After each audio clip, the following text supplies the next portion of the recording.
सुलेखा और केशव ने मोतीनगर में एक नया घर खरीदा था। पहले वो दोनों किराए के मकान में रहा करते थे। नया घर था तो काम भी बहुत था।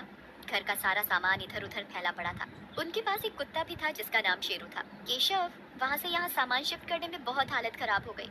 मैं बहुत थक गई हूँ। किसी नौकरानी का बंदोबस्त करो ना।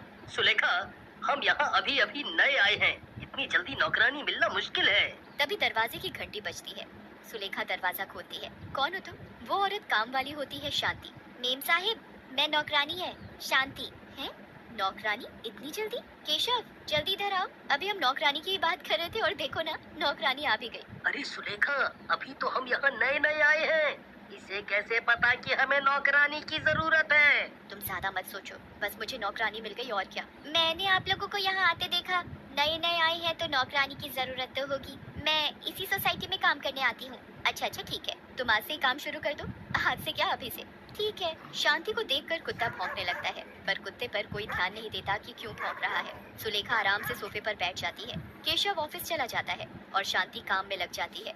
सुलेखा को ये पता नहीं था कि वो नौकरानी नहीं, एक चुड़ैल है। दिन में वो नौकरानी बनकर रहती और रात को चुड़ैल का रूप ले लेती। मालकिन, मेरा कोई रहने का ठिकाना नहीं है। मैं बहुत गरीब हूँ। क्या मैं यहीं रह सकती हूँ आपके घर में? ठीक है, रह तो सकती हो, पर यहाँ ज्यादा जगह तो है नहीं। तो तुम स्टोर रूम में रह सकती हो। बस, मुझे और क्या चाहिए? मेरा काम तो हो गया। सुलेखा को शांति कुछ अजीब सी लगती है, पर वो इतना ध्यान नहीं देती और अलमारी में कपड़े रखने लगती है।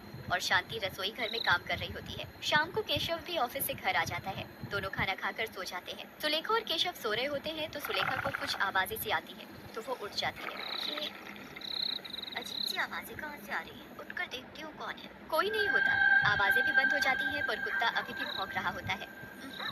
इस शेरू को क्या हो गया है? जब से यहाँ आए बहुत भौंक रहा है, पर जो आवाज मैंने सुनी कहीं से तो आ रही थी। चलो छोड़ो, नौकरानी होगी। फिर सुलेखा वापस अपने कमरे में जाकर सो जाती है। फिर तभी वो खटखट की आवाज जोर जोर से आने लगती है। अरे हद हो गई, ये काम वाली भी ना पता नहीं इतनी रात को क्या कर रही है। सुलेखा काम वाली के कमरे में जाती है। कमरे का दरवाजा हल्का सा खुला होता है, तो वो उसमें से झांक कर देखती है। वो काम वाली को देखकर बहुत डर जाती है। वो देखती है कि काम वाली ने एक चुड़ैल का रूप ले लिया है और वो चूहा पकड़कर खा रही है। सुलेखा केशव को उठाने जाती है। केशव, केशव उठो, वो नौकरानी। क्या हुआ नौकरानी को? सोने दो ना, अब इतनी रात में भी क्या नौकरानी से काम कराओगी? अरे नहीं ना, तुम सुनो तो। वो नौकरानी अपने कमरे में चूहा खा रही है। हैं?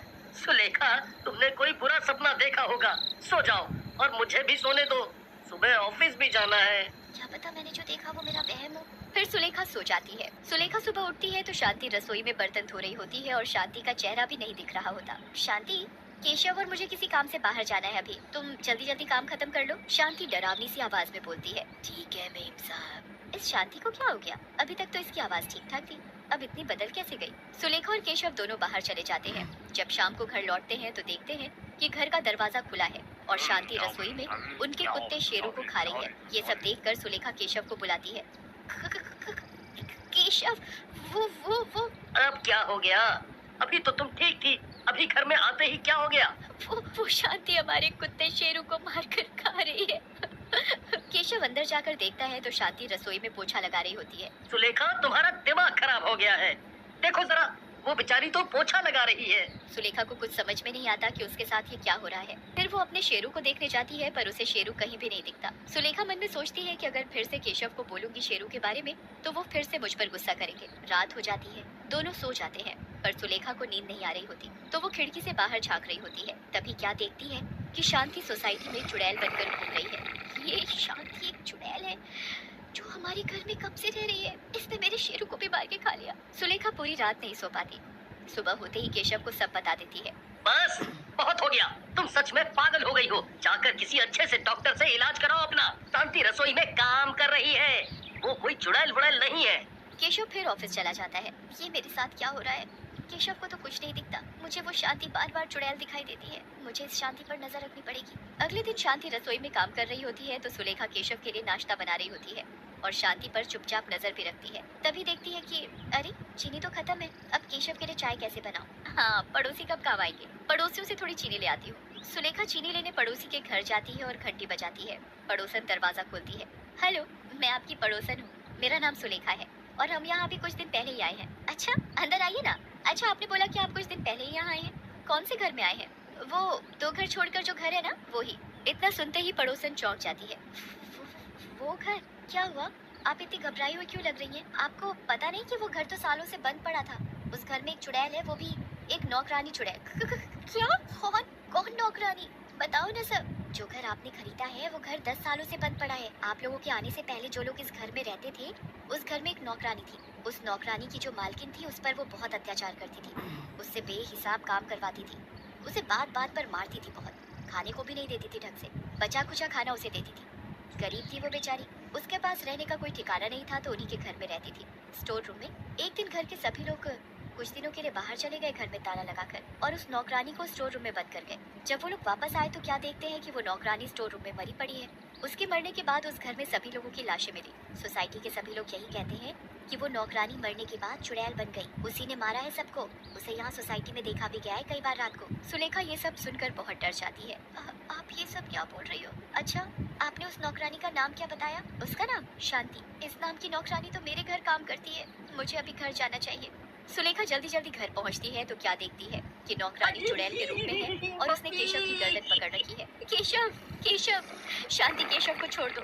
उन्होंने तुम्हारा क्या बिगाड़ा है जो उन्हें तुमने ऐसे पकड़ा है? मैं मार दूंगी, मैं सबको मार दूंगी। शांति, हमने तुम्हें अपने घर में आसरा दिया और तुम हमें ही चोट पहुंचा रही हो। तुम्हारा घर नहीं, ये मेरा घर है। इस घर में कोई भी आएगा, मैं उसे मार दूंगी। तभी चुड़ैल केशव को सामने दीवार पर फेंक देती है। केशव दीवार से टकराकर बेहोश हो जाता है और नीचे जमीन पर गिर जाता है। केशव, ये तुम्हें क्या हो गया? उठो केशव, उठो। अब मैं तुम्हें भी मार दूंगी। तुम लोगों से काम धंधा तो होता नहीं और नौकरानी रख लेते हो, फिर उन पर अत्याचार करते हो। चुड़ैल सुलेखा के बाल पकड़ लेती है। तभी पड़ोसन आ जाती है एक तांत्रिक बाबा को लेकर। सुलेखा, तुम चिंता मत करो, देखो मैं किसे लाई हूँ। ये तांत्रिक बाबा है। अरे चुड़ैल, छोड़ छोड़ दे लड़की को। तुझे पता नहीं कि मैं कौन हूँ। और तुझे भी नहीं पता कि मैं कौन हूँ। मेरे आगे तो कुछ नहीं है। चुड़ैल सुलेखा को हवा में ऊपर फेंकती है। तभी तांत्रिक बाबा कुछ मंत्र पढ़ते हैं और सुलेखा को गिरने से बचा लेते हैं। तू नहीं मानेगी ना, तो देख अब मैं क्या करता हूँ। तांत्रिक बाबा अपने जादू से चुड़ैल को मारने की कोशिश करता है, पर चुड़ैल पर किसी भी तंत्र मंत्र का असर नहीं होता। इस तांत्रिक को ये पड़ोसन ही लाई थी ना, अब तू भी नहीं बचेगी। चुड़ैल पड़ोसन के पास जाती है उसे मारने के लिए। तभी बीच में सुलेखा आ जाती है। शांति, अगर मुझसे कोई गलती हुई हो या मैंने कभी भी तुम पर कोई अत्याचार किया हो तो तुम मुझे अभी मार दो, पर किसी को कोई चोट मत पहुंचाओ। मैंने तुम्हें अपने घर में आसरा दिया, तुम पर भरोसा किया। अगर कभी भी गलत कुछ बोला हो तो अभी मार दो मुझे।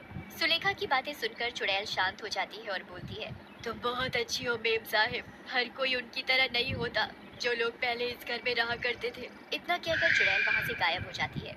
केशव को भी होश आ जाता है। सुलेखा, मुझे माफ कर दो। तुमने मुझे कितनी बार बताने की कोशिश की, पर मैंने कभी भी तुम पर विश्वास नहीं किया।